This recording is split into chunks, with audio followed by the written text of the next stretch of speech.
It's the 60s, and it's the Honda dream.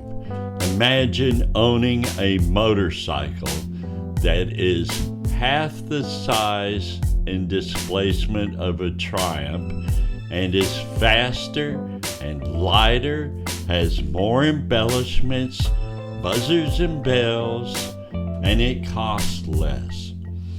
What happens to Triumph and what happens to Honda? And let's don't forget about Suzuki, which kinda got everything started in Japan with those two-strokes, using technology from a German engineer who was a Russian for a little while behind the Iron Curtain and defected. This is the kind of stuff that you only get right here on Interesting World Documentaries.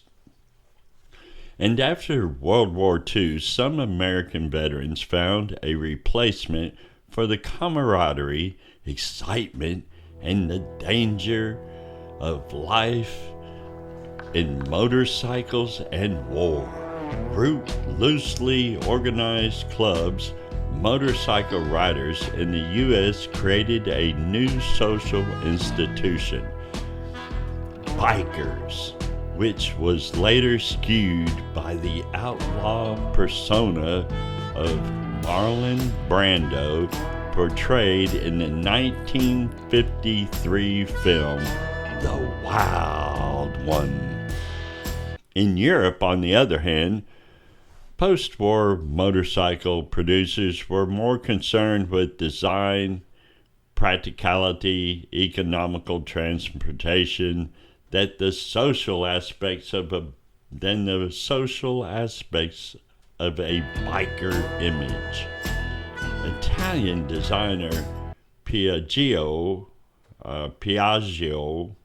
introduced the Vespa in 1946, which experienced immediate and widespread popularity.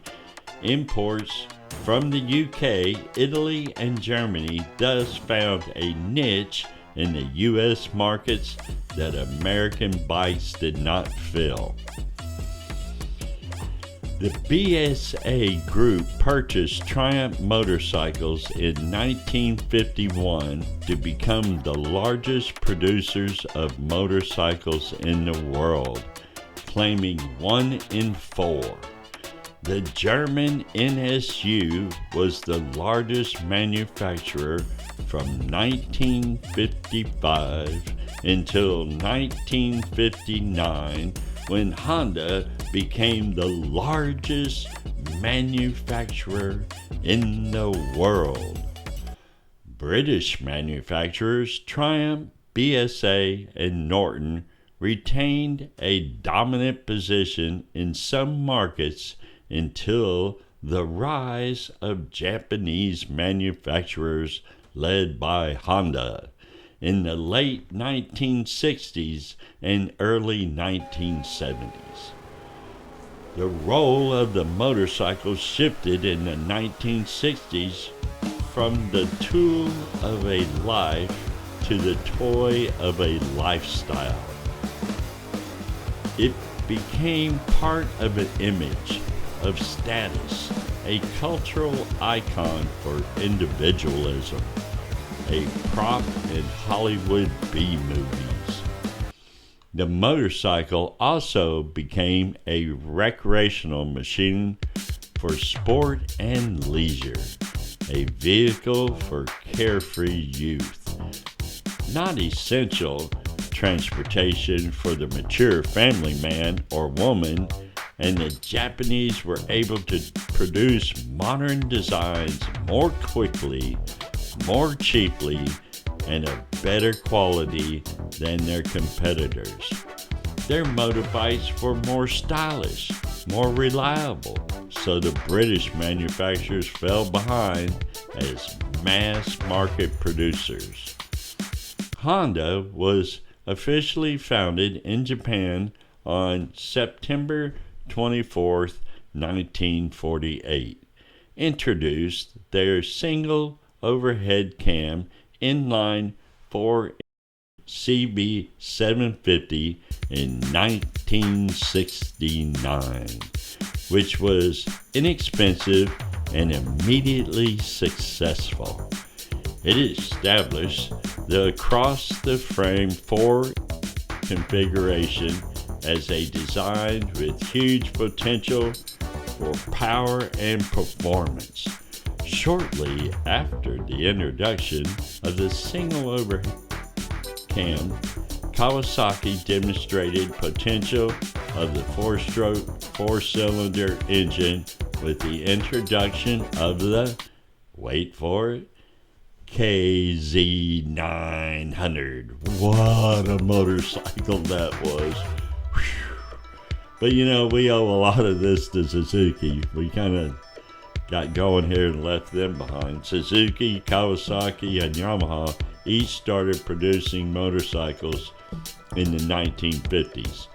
Meanwhile, the sun was setting on the British domination over the big displacement motorbike market. Notice we haven't even mentioned Harley. Yeah, and there's no reason to, actually. They're not selling bikes like what's about to happen. And we know the current position of Harley. They just cannot seem to go into the future. The Japanese dominance, the excellence of Japanese motorcycles caused similar effects in all Western markets.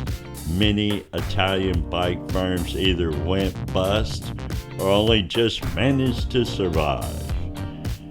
As a result, BMW's worldwide sales sagged in the 1960s, but came back strongly with the introduction of a completely redesigned /5 series for model year 1970s. Bam! See, that's how you do it. When things are looking down, what do, Harley? You change. You go a whole new, brand new everything. You can't make it work. For some reason, when you try something new, it just flops. I don't know. It seems like you're going to have to hang it up. That name is killing itself. From the 1960s through the 1990s, small 2-stroke motorcycles were popular worldwide, partly as a result of the pioneering work of East German Daniel Zimmermann and MZ's Walter Kaden, who developed the 2-stroke expansion chamber in the 1950s. Now that expansion chamber is really what made 2-strokes cool. Oh, I just love it. You just can't get anything any better. Ask anybody. That sound, that original sound of the Daniel Zimmermann and Walter Kaden motorcycle engine, motorcycles, that whole revolution there. Oh my God, I love you. Listen, did you notice I'm saying East German? East German. Okay, that's not West Germany. So just take that into account. Those ideas taken up by Suzuki when Ernst Degner of MZ engineer and writer defected to the West on the 13th of September 1961. Our lives changed on the 13th of September 1961. After retiring from the 125cc Swedish Grand Prix at the Kristianstad, Degner, an excellent engineer, immediately joined Suzuki, and his knowledge became their technology swingboard. Immediately joined Suzuki, and his knowledge became their technology swingboard. Wow. Harley-Davidson in the U.S. at the time suffered from the same problems as the Eastern firms, but its unique product range. American tariff laws, nationalist-driven custom loyalty allowed it to survive. Can that be true? Can somebody just survive because people think it's cool and it's really just a shit bike? I mean, somebody cut that out. Edit that word. I can't be saying that word. Okay. One alleged flaw, however, was retaining the characteristic Harley-Davidson 45-degree engine V-angle, which caused excessive vibration as well as loping Harley-Davidson sound. That's what people paid for. A factory full fairing was introduced by BMW motorcycle in the R100 RS in 1977, the first factory fairing produced in quantity.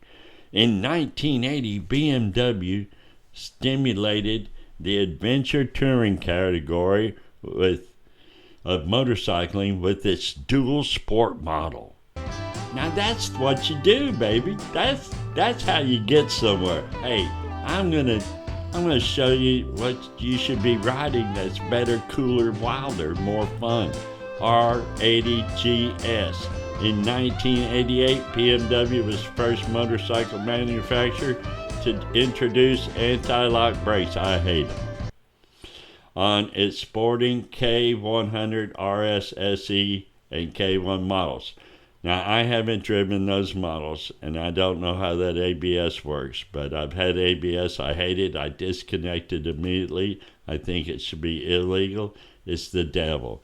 If you don't think the bikes are dangerous now, just have ABS. At least that's my experience, because they work when it's not raining. I mean, I don't know. I'm sure there's a lot of models where it works perfectly. I've just had bad luck.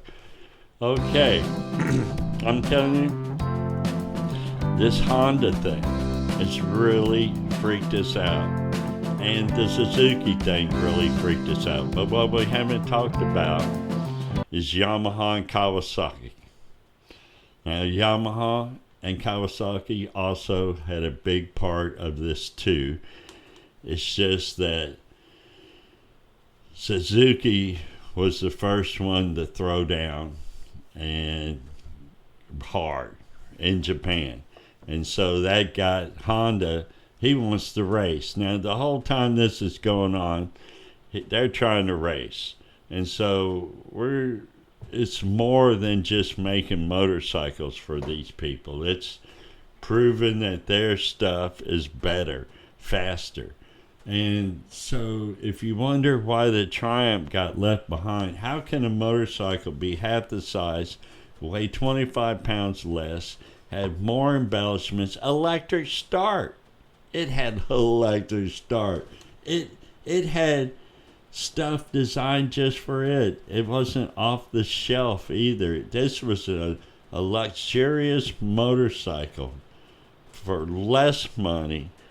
I just can't get over it. I'm going to let it go now because this is Interesting World Documentaries, Motorcycles.